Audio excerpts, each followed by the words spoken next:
Balimed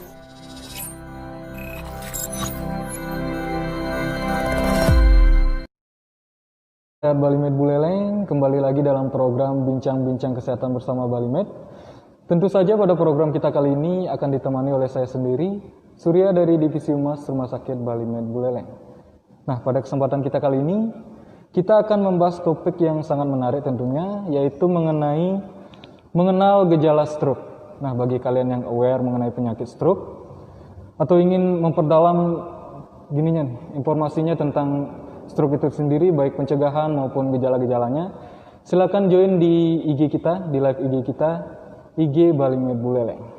Baik, pada program kita kali ini kita sudah ditemani oleh narasumber kita. Beliau adalah Dr. Lina Kamelia, spesialis saraf. Selamat pagi, Dok. Selamat pagi, Surya. Bagaimana Selamat kabarnya? Selamat pagi pemirsa di rumah ya. Oke. Kabar Bagaimana? Baik sekali, Surya. Bagaimana kabarnya? Sekarang baik. Baik. Bagi teman-teman yang mau bertanya seputar topik kita kali ini mengenai mengenal gejala stroke, silakan komen di live IG kita di IG Balimed Buleleng. Langsung saja, Dok ya. Iya. Sebelumnya mungkin kita perlu tahu dulu nih, kenapa topik mengenai stroke ini urgen untuk kita bahas pada program kita kali ini, Dok. Silakan. Ya, terima kasih Surya. Pertanyaannya sangat bagus sekali dan ini menjadi sebenarnya harus diketahui oleh semua orang ya. Karena kita tahu bahwa stroke itu terjadi secara mendadak tanpa ada pendahuluan sebelumnya atau gejala-gejala pendahuluan apapun. Dan kita tahu bahwa stroke itu adalah salah satu pembunuh nomor 1 bahkan sekarang di dunia ya. Ya, penyakit dengan tingkat morbiditas tinggi, tingkat kematian tinggi, dan tingkat kecacatan yang tinggi seperti itu. Itulah makanya kenapa semua orang, tidak peduli siapapun, tua muda, harus tahu yang mana yang disebut dengan gejala stroke. Harus mengenal secara dini gejala stroke itu seperti apa, karena yang paling sering terjadi adalah mereka terlambat membawa penderita ke rumah sakit karena tidak tahu bahwa itu stroke. Seperti itu, Surya. Baik, terima kasih, Dok. Nah, jadi sudah dijelaskan tadi oleh dokter urgensinya bahwa penyakit stroke ini mendadak terjadinya, ya, tentu saja. Dan juga penyebab kematian tertinggi di dunia seperti itu. Nah, sebelum kita bahas lebih lanjut mengenai baik itu pencegahan maupun gejala-gejala stroke itu sendiri, ada baiknya kita mengenal dulu nih, Dok, definisi dari stroke itu sendiri. Iya. Silakan, ya. Jadi kalau secara umum saya akan mencoba mendefinisikan secara awam, seawam mungkin jadi gitu ya. Stroke itu adalah timbulnya gejala-gejala neurologis atau gejala-gejala gangguan saraf gitu yang terjadi secara mendadak, tiba-tiba ya, tidak didahului oleh infeksi atau penyakit atau demam atau trauma atau kecelakaan seperti itu. Mendadak ya timbulnya dan kemudian bisa diikuti oleh kematian seperti gitu, yang semata-mata disebabkan karena adanya gangguan peredaran darah di otak. Gangguan peredaran gitu. Jadi bisa berupa penyumbatan bentuknya gangguan peredaran darah tersebut, bisa juga berupa robeknya pembuluh darah di otak sehingga menyebabkan perdarahan. Seperti gitu.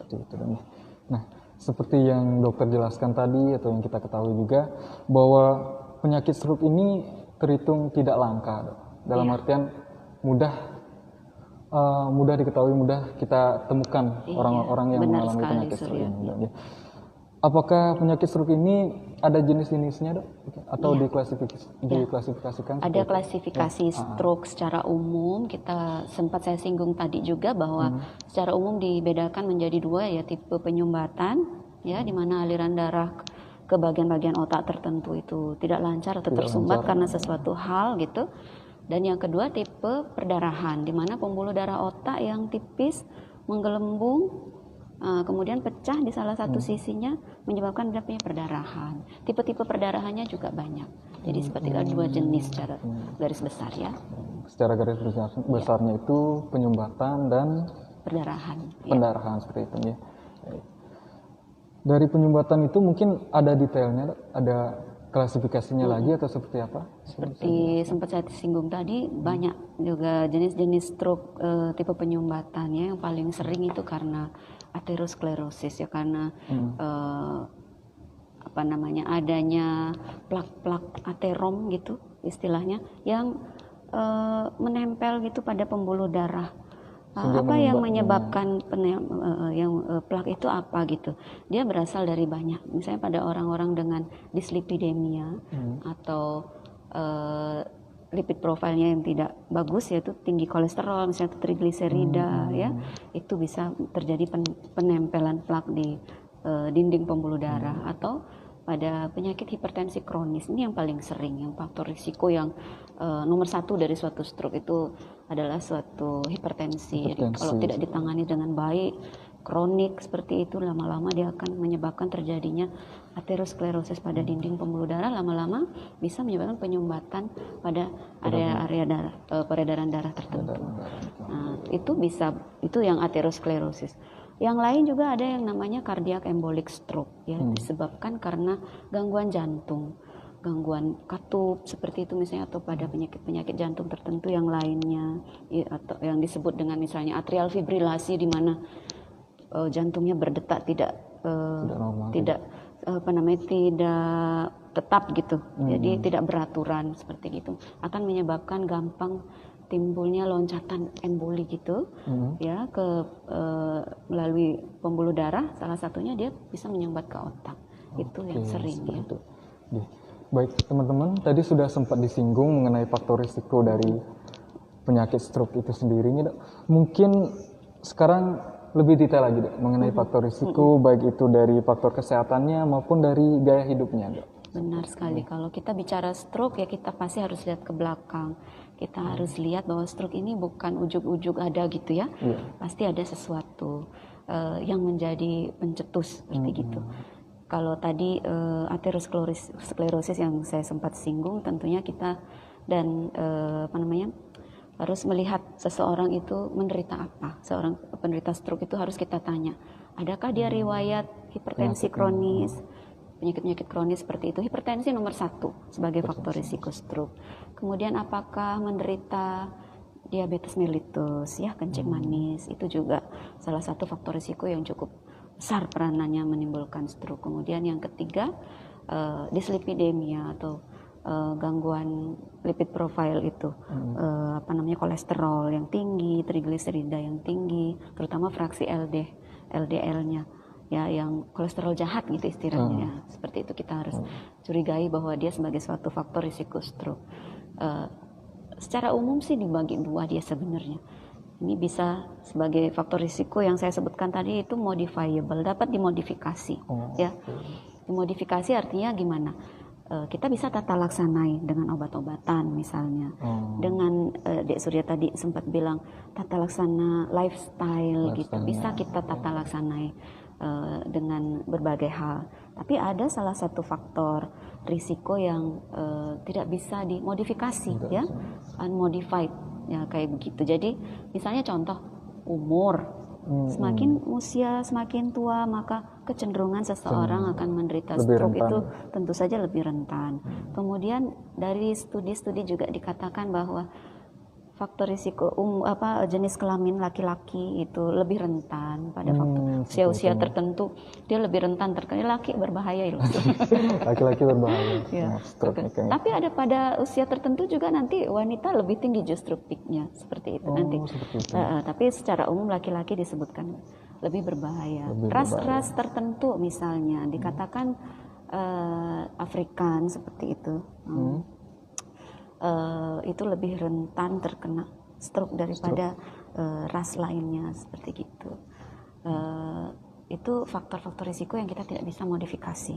Ya. Ada lagi mungkin genetik, ya, genetik juga sangat berperanan dalam menimbulkan stroke pada seseorang, menimbulkan faktor risiko stroke pada seseorang. Seberapa persen itu berpengaruh, ya? Kalau genetik, kalau persentase secara pasti saya tidak bisa menyebutkan pastinya, tetapi ada beberapa penyakit genetik yang memang kita harus curigai bahwa nantinya dia akan menimbulkan stroke pada seseorang, terutama pada stroke usia muda. Pasien usia masih muda sekali, remaja bahkan dewasa muda dia sudah mengalami stroke, maka kita harus melihat, ternyata dia tidak ada faktor risiko yang modifiable tadi, tidak ada hipertensi, tidak ada DM, tidak ada kolesterol, tidak ada jantung. Loh kok stroke? Kita harus lebih telaah lagi karena ada beberapa penyakit-penyakit genetik tertentu yang memang sangat rentan untuk terjadi stroke. Namanya macam-macam, misalnya kadasil seperti itu memang bawa. Jadi seseorang akan sangat rentan untuk menderita aterosklerosis. Sejak muda usia itu sudah terjadi. Itu ada, tapi itu lebih jarang, sangat jarang. Lebih jarang. Ya. Oke. Tadi mungkin sudah dijawab sama dokternya mengenai mitos fakta tentang penyakit stroke itu sendiri, baik mitos fakta tentang keturunan, jenis kelamin maupun usia. Jadi usia yang lebih tua itu lebih rentan, kemudian kelamin laki-laki itu lebih rentan juga. Jadi bagi laki-laki mungkin di lifestyle-nya kita ubah dok ya, lebih banyak olahraga, makanan betul sehat sekali. seperti itu. Modifikasi lifestyle sangat diperlukan ya. Baik, ini ada pertanyaan dok. Silakan. Kita slide dulu dok ya. Dari pertanyaan dari Sukedana Putu, baik. Saya bacakan dulu. Beliau bertanya, bagaimana pendapat dokter tentang delay treatment terhadap stroke? Karena izin dia mendapatkan pasien yang 3 hari di rumah mengalami stroke, baru kemudian diajak ke UGD karena keluarga minta pendapat ke non medis. Mungkin bisa dijawab. Sangat detail sekali. Saya sepertinya kenal dokter Suke ini ya. Saya kenal dokter Suke. Dokter Suke mungkin sepertinya di Ubud kalau nggak salah ya, atau pokoknya di Gianyar beliaunya dulu pernah di RSUD. Jadi selamat siang dokter Suke, mungkin saat ini sedang mendengarkan. Untuk pertanyaan tadi delay treatment terhadap stroke, nah ini sangat tricky jawabannya ya, apalagi sempat ke non medis seperti itu. Kita tidak bisa mengintervensi kepercayaan seseorang ya terhadap. Nah, itu butuh waktu supaya seseorang memahami bahwa ini loh suatu stroke. Mungkin pemahaman keluarga terhadap stroke itu mungkin belum terlalu paham gitu ya. Jadi memang harus dari semua pihak, orang kesehatan apalagi harus memberikan informasi seperti ini seluas-luasnya agar pengenalan dini terhadap stroke itu dipahami gitu. Jadi tidak ke non medis duluan gitu. Ya misalnya mau ke non medis ya silakan, tapi berbarengan gitu ya. Balance ya silakan. Non medis iya jalan mungkin seperti itu. Tapi jangan lupa bahwa stroke ini kita berpacu dengan waktu. Ada yang disebut istilahnya time is brain sur. Jadi terlambat membawa pasien untuk penanganan stroke akan menimbulkan kecacatan selamanya atau kalau tidak meninggal. Itu pilihannya sur. Jadi dengan kita berusaha secepat mungkin untuk mendapatkan tata laksana ke fasilitas kesehatan yang tepat, maka kita berusaha untuk meminimalkan kecacatan tersebut ya. Apalagi kematian kita berusaha untuk meminimalkan itu semua. Meminimalkan kemungkinan tersebut. Jadi sudah pasti terjadi delay pada kasus pasien dokter Suke 3 hari apalagi ya. Apalagi apabila stroke-nya mengenai terjadi oklusi atau penutupan pada daerah-daerah pembuluh darah yang besar.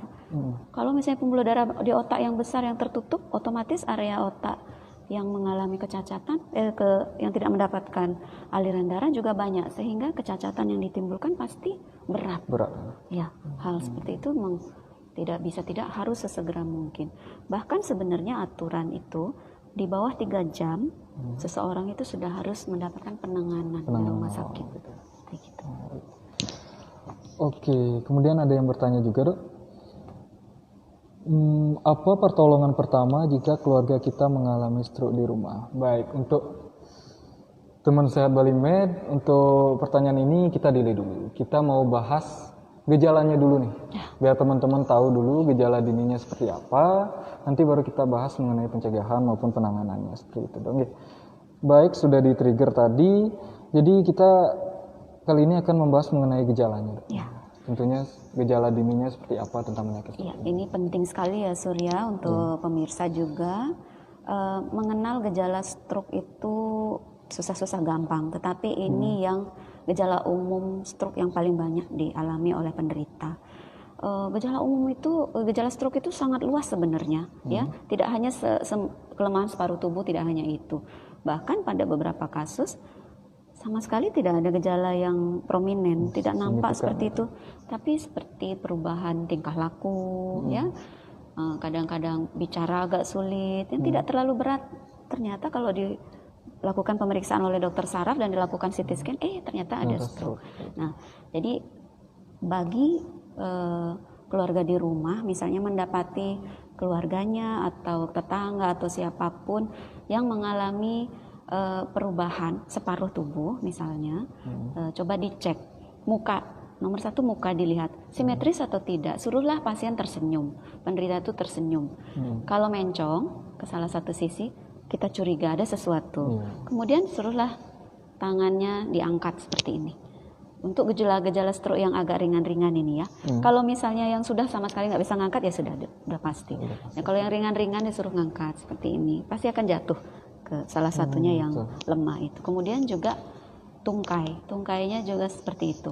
Jadi kita suruh angkat tungkai atau paling tidak berusaha untuk melawan tahanan seperti itu. Kalau sudah ada kelemahan pada salah satu tungkainya, maka dan itu terjadi di satu sisi gitu ya, kanan gitu, kiri, maka tidak ada waktu lain lagi kita menunggu apapun, langsung bawa ke fasilitas kesehatan. Ya, fasilitas kesehatan tertentu. Nah, begini juga yang khas lagi, misalnya didapati kesulitan bicara, diajak bicara, pasien seperti sulit menemukan kata-kata, ya padahal sebelumnya cerewet gitu, nyambung misalnya sebelumnya, tapi tiba-tiba pada suatu titik tidak ada keluar sama sekali bicara. Atau justru sebaliknya, bicara terus tapi tidak nyambung, tidak sama sekali nyambung. Misalnya saya tanya A, jawabannya B kayak gitu. Nah, itu juga kita patut curigai ada sesuatu, ya. Nah, yang prominent lagi, gejala yang lain lagi, yang khas lagi, kesemutan separuh tubuh. Jadi pasien akan mengeluh, ini tidak nyaman nih. Separuh tubuh ini kenapa seperti tebal-tebal, kenapa seperti ini seperti tertusuk-tusuk atau tidak berasa separuh. Nah, itu juga kita harus waspada bahwa ini gejala stroke. Jadi tidak menunggu lagi. Kemudian yang sering juga dilewatkan, pandangan. Tiba-tiba double, melihat orang jadi dua, kayak gitu, ada bayangan, ada bayangannya seperti gitu. Itu juga penting. Atau matanya jatuh satu tiba-tiba, kok nggak bisa buka salah satu mata. Nah, itu bisa kita harus curigai bahwa ada sesuatu terjadi di otak seperti gitu. Itu tanda-tanda, dan itu harus segera diikuti oleh kecepatan membawa ke fasilitas tertentu. Saya saran ke UGD. Nah, ya, kalau puskesmas nanti pasti mereka akan rujuk lagi ke UGD. Ke UGD ya. Seperti yang diinformasikan dokter tadi, apabila teman-teman atau keluarga teman-teman mengalami gejala-gejala seperti yang disampaikan dokter, langsung saja dibawa ke UGD, apalagi ke UGD Rumah Sakit Bali Med Buleleng, kita sedia 24 jam. Tentu saja.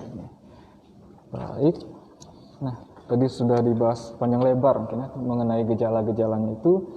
Mungkin dokter bisa sampaikan sedikit, informasikan sedikit mengenai diagnosa apa sih yang nanti dilakukan oleh dokter untuk penyakit stroke. Mungkin maksudnya Surya penunjang diagnosis ya, penunjang bagaimana kita mengetahui secara pasti nih seseorang, ini udah stroke atau enggak, kami sebagai tenaga medis gitu ya. Jadi begitu pasien mengalami keluhan seperti itu dan tiba di fasilitas kesehatan, settingnya mungkin UGD ya, jadi akan langsung diperiksa oleh medis dan paramedis, ditentukan secara anamnesis dulu, ditanya ini kejadiannya kapan, baru bangun tidur kah, pada saat beristirahat atau pada saat beraktivitas, atau tidak jelas kapan kejadian, tiba-tiba didapati sudah tidak sadar gitu misalnya, dari anamnesis namanya itu. Jadi cerita dari keluarga pasien atau dari pasien sendiri jika sadar. Itu nomor satu, kita tegakkan dari itu. Kemudian kita tanyakan juga apakah menderita faktor risiko, punya hipertensi lama, punya kencing manis, punya gangguan jantung, atau penyakit kolesterol tinggi misalnya, kalau jika diketahui seperti itu, atau gangguan jantung rematik pada pasien-pasien tertentu. Nah, kita harus segera mengarahkan kecurigaan ke arah sana. Lalu dilakukan pemeriksaan fisik oleh dokter. Pemeriksaan fisik berupa kekuatan motorik, tentunya akan dinilai kekuatan motoriknya ada penurunan separuh atau tidak, seperti itu ya. Kemudian juga akan dinilai sensibilitas separuh, seperti itu. Dari pemeriksaan fisik kemudian kita akan meminta bagian radiologi untuk melakukan pemeriksaan CT scan kepala secepat mungkin. Jadi semua tuh begitu sampai curiga stroke langsung semua sambil bertanya semua di EKG, semua secara simultan dilakukan. Jadi dalam hitungan menit harus sudah dilakukan CT scan kepala itu. CT scan kepala nanti bisa memberikan informasi kepada dokter apakah terdapat suatu penyumbatan, arahnya ke arah penyumbatan atau suatu perdarahan. Itu simpelnya CT scan kepala. Kemudian kita juga perlu penunjang lainnya, misalnya laboratoriumnya kita lihat seperti apa. Kemudian dari jantung misalnya kita lihat dengan rekam jantungnya untuk menilai faktor-faktor risiko dan yang nantinya faktor risiko ini juga kita tangani untuk mencegah perulangan stroke ke depan. Seperti gitu. Baik, tadi sudah disampaikan oleh dokternya, jadi diagnosa yang dilakukan tentunya diawali dengan kronologis kejadiannya seperti itu. Kemudian dicek faktor risiko, apakah si pasien mengalami faktor risiko, mempunyai faktor risiko seperti itu, kemudian pemeriksaan fisik sampai akhirnya di CT scan dan segala macam. Dan itu cepat sekali. Simultan. Kalau medis dan paramedis di UGD itu sudah terbiasa berjalan dengan simultan menangani semuanya. urgensi. Jadi dalam hitungan menit itu sudah bisa didiagnosis. Baik dok, ke pertanyaan selanjutnya mungkin dok nih. Nah, penyakit stroke ini mungkin nggak sih dok menyebabkan komplikasi seperti itu dok? Bisa dijelaskan? Kalau komplikasi yang ditimbulkan oleh stroke ini kita harus berpikir apakah terjadi pada saat dirawat dan komplikasi pasca perawatan. Jadi pada saat dirawat kita harus aware terhadap kemungkinan terjadinya disebut dengan penyumbatan vena dalam gitu ya, DVT, deep vein thrombosis ya. Jadi karena pada pasien-pasien yang lama berbaring, pasien stroke pasti dia harus berbaring ya untuk perfusi ke otaknya baik. Dia harus berbaring, apalagi pasien stroke yang tidak sadar. Pasien stroke berat atau dengan perdarahan lama berbaring, kemungkinan aliran darah balik atau aliran darah vena itu bisa menjadi lebih lambat sehingga bisa terjadi trombosis atau penyumbatan justru di vena-vena di tubuh ya, bukan yang di otak ya, di semata di tubuh gitu ya, kaki kita bisa menilainya di tungkainya atau di lengan seperti itu, kita bisa melihat itu. Jadi jalan keluarnya juga nanti pada saat dirawat pasien stroke itu mesti sering digerak-gerakkan, dibolak-balik. Nanti itu tujuan adanya fisioterapi terhadap pasien stroke ya. Kemudian juga kita harus melihat kemungkinan infeksi paru paling sering karena pasien berbaring lama ya. Paling sering itu terjadi penumpukan cairan seperti itu di paru karena berbaring terus toh. Bisa terjadi infeksi paru atau infeksi saluran kencing pada pasien-pasien stroke yang kita rawat lama dengan lama berbaring. Kita perlu perhatikan hal-hal seperti itu. Jadi itu pada saat kita tangani di rumah sakit pada saat rawat inap. Setelah pulang pun ini yang juga sering keluarga itu kadang-kadang belum mengerti gitu ya. Inginnya gini, setelah di opname pasien pulang jalan gitu. Padahal kita tidak bisa langsung seperti itu. Namanya penyakit stroke itu sangat berbeda. Jadi tingkat kesembuhan yang dimaksud kesembuhan oleh dokter dan oleh keluarga harus disamakan dulu persepsinya Yang dimaksud oleh keluarga tentu saja pulang dengan berjalan normal kembali seperti itu. Tapi yang disebut dengan sembuh atau membaik dalam versi dokter saraf untuk suatu stroke, apalagi yang memang manifest sekali kelemahannya, pasien itu sudah kita rawat, kita berikan tata laksana, kemudian kita lakukan fisioterapi, pulangnya masih ada kelemahan, tidak sempurna, ya grade tenaganya itu masih belum. Kadang-kadang masih pulang itu masih pakai kursi roda seperti itu. Di rumah harus dilakukan juga penata laksanaan yang mirip seperti di rumah sakit, dilakukan fisioterapi terhadap kelemahan itu. Dilakukan pencegahan terhadap komplikasi yang ada, misalnya untuk mencegah terjadinya pneumonia atau gangguan paru tadi, kita perlu lakukan chest fisioterapi, dipukul-pukul seperti ini parunya pasien supaya Itu bisa dilakukan oleh anggota keluarga. Nanti dia akan diajari oleh fisioterapis. Kemudian menggerak-gerakkan, memiringkan pasien kiri dan kanan, ya. Kemudian digerakkan anggota tubuhnya yang mengalami kelemahan. Dan pasien juga, jika pasien sadar ya, berusaha untuk mandiri melakukan fisioterapi, itu yang paling cepat. Ya, jadi berusaha menggerakkan anggota tubuh yang lemah tadi itu sendiri, berusaha berupaya sendiri, seperti itu. Itu komplikasi jangka lama, suatu stroke yang kronisnya ya, itu kaku. Ya, Surya pernah lihat pasien stroke tuh jalannya gitu ya. Jadi ini kakinya lurus, terus tangannya begini. Yang di sebelah sudah tidak berfungsi. Jadi dia berjalan narik-narik. Nah, itu komplikasi jangka lama. Ada kekakuan dan ada memang sulit. Kemungkinan sembuhnya masih ada? Kalau itu sudah kalau dikatakan sembuh sesuai dengan perspektif pasien 100% tidak ya. Nah, tapi jika membaik, ada kelemahannya tersebut, ada perbaikan menuju hampir sembuh, hampir sempurna gitu, bisa. Kalau pasien berusaha ya lakukan fisioterapi, rehabilitasi yang tidak putus-putusnya, terus menerus mencoba, itu banyak kok pasien mampu, walaupun akan selalu ada kecacatan yang tersisa. Seperti itu. Baik. Nah, teman-teman yang ada di rumah tadi sudah dijelaskan panjang lebar, baik itu urgensinya, definisi maupun jenis-jenisnya. Nah, sekarang informasi yang paling penting mungkin bagi kita anak-anak muda, apalagi kita ingin pencegahannya seperti itu. Nah, mungkin bisa disampaikan seperti apa sih, apa yang perlu kita lakukan untuk mencegah mengalami penyakit stroke ini. Jadi ini penting sekali ya, Sur. Jadi kalau pencegahan atau prevensi itu kita golongkan dua ya, prevensi primer, prevensi sekunder. Prevensi primer ini pada penderita-penderita yang belum pernah mengalami stroke, gimana caranya supaya nanti kemudian hari tidak mengalami seperti gitu ya. Saya juga perlu sampaikan bahwa ada tren sekarang ini usia orang-orang yang mengalami stroke itu malah justru tambah muda gitu. Kalau dulu misalnya mungkin 55 tahun ke atas gitu baru kemungkinan akan lebih besar terkena. Sekarang justru tidak. Betul sekali. Jadi 40 tahun itu sudah ada.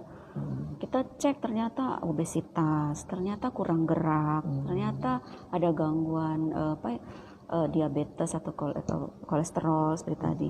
Jadi kita tanya-tanyakan lagi, ternyata memang lifestyle seperti yang Surya bilang itu, tidak berolahraga secara teratur, tidak makan itu yang tidak, semua hal yang tidak bagus itu dikonsumsi. Contohnya seperti junk food seperti itu yang banyak dikonsumsi saat ini, beralasan karena efisiensi waktu gitu. Jadi tidak sempat jadi sedikit-sedikit makan junk food, goreng-gorengan yang seperti gitu. Kurang sayur, kurang buah. Terus olahraga juga kurang gitu ya, atau bahkan tidak sama sekali. Gerak kurang, depan TV terus, main game terus misalnya. Main HP terus. Jadi kurang aktivitas, itu juga sangat memicu. Stres psikis juga yang terlalu berat ya. Stres gaya hidup kompetitif ya, tentu saja itu sangat berpengaruh sehingga menyebabkan tingginya faktor risiko pada orang muda.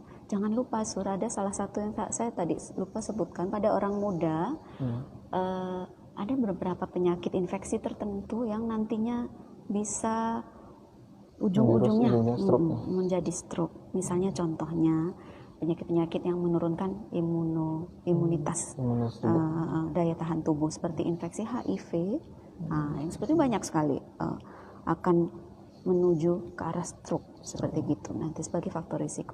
Itu pada orang muda ya. Jadi salah satu tata laksana lifestyle-nya adalah ya seperti itu, mengelola bagaimana caranya untuk tidak tertular kan begitu. Secara klisenya seperti itu ya. Ya, jadi diperlukan olahraga minimal 2 sampai 3 kali seminggu Sur. sekitar 20 sampai 30 menit itu sudah cukup, moderate saja sudah cukup ya. Kemudian juga perbanyak sayur dan buah dengan porsi makanan-makanan berserat tersebut, mungkin 4 sampai 5 porsi dalam sehari, memang seperti gitu. Apalagi pasien-pasien yang memang memiliki orang tua ya, genetik faktor ya, orang tua yang memiliki faktor risiko hipertensi, kencing manis, apalagi memang dari awal memang sudah harus mengelola lifestyle ini. Merokok juga, merokok harus ya bagaimanapun juga, walaupun sulit diupayakan lah ya, karena merokok juga sangat erat hubungannya sebagai faktor risiko stroke. Alkohol juga seperti itu. Ada juga merupakan salah satu hal yang memang mesti kita hindari pada orang muda, terutama alkoholisme jangka panjang ya tentu saja akan berpengaruh. Oke. Baik dok, ini teman sehat kita ada yang bertanya. Dari Agus Budi Pranata, kapan bisa memulai fisioterapi dokter setelah pasien mulai terdiagnosa? Iya. Jadi untuk fisioterapi tadi yang saya sampaikan sudah sempat saya singgung tadi, sebenarnya as soon as possible gitu, prinsipnya secepat mungkin sih sebenarnya ya. Fisioterapinya juga nanti disesuaikan dengan kondisi pasiennya sendiri. Jadi fisioterapi tidak sama pada semua kasus stroke, tapi dilihat oleh fisioterapisnya sendiri dan akan dipilihkan metode fisioterapi tertentu yang memang cocok. Kalau misalnya pasien diharapkan untuk berbaring saja dulu 3 kali 24 jam, tentunya terapis akan memilih metode fisioterapi yang cocok untuk pasien berbaring saja. Misalnya seperti tadi, menggerakkan tangan atau kaki yang lemah secara minimal, chest fisioterapi seperti itu. Apabila nanti pasien sudah mampu untuk mengikuti fisioterapi secara mandiri atau secara aktif, maka fisioterapis akan mengajari pada pasien tersebut bagaimana metode yang harus dia lakukan, gerakan-gerakan yang bagaimana, supaya nanti di rumah terbiasa untuk melatih kelemahannya tersebut sendiri. Jadi secepat mungkin sebenarnya tidak ada masalah. Seperti gitu. Baik, terima kasih dok. Kemudian dari teman sehat kita, apakah orang yang terkena stroke masih bisa sembuh dan kembali normal seperti sebelumnya? Oke, mungkin tadi sudah sempat disampaikan oleh dokter, mungkin diperjelas lagi dok. Iya. Itu tadi kita harus ini dulu mengetahui dulu jenis stroke yang diderita itu seperti apa. Jadi apabila dia jenis stroke yang memang tidak terlalu banyak area otak yang mengalami masalah, kemudian manifestasi klinisnya juga ringan ya, kelemahannya ringan, pasien tuh bisa dengan sempurna malah tidak ketahuan pernah kena stroke, bisa. Tapi apabila area otaknya yang kena sumbatan atau perdarahan itu luas, kemudian banyak kecacatan yang ditimbulkan karena masalah tersebut, tentunya pasti akan ada gejala sisa. Yang disebut sembuh, makanya harus satu persepsi dokter dengan keluarga dengan pasien ya. Yang dimaksud sembuh adalah gejala akutnya sudah terlewati, fasenya akut sudah terlewati, pasien dalam kondisi stabil, bisa mengikuti fisioterapi dengan baik, itu sudah di kategori sembuh tanda kutip dalam hal ini ya. Jadi itu sudah bisa dilatih. Tapi untuk kasus-kasus yang saya sebutkan tadi, untuk penyumbatan yang hebat, kelemahan yang berat seperti gitu, iya pasti akan ada gejala sisa. Dan itu bukan berarti dia tidak sembuh. Sudah lewat fase akutnya, sudah sembuh secara patofisiologi seperti gitu ya. Tapi ada gejala sisa yang ditimbulkan dari penyakit stroke ini. Oke.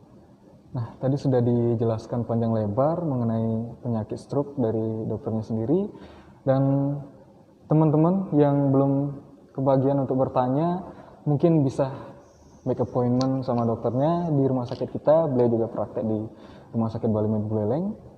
Nah, mungkin segitu dulu dok. Iya. Nah, program kita kali ini, apabila dokter ada pesan untuk disampaikan, silakan disampaikan. Take home message-nya utamanya adalah early detect terhadap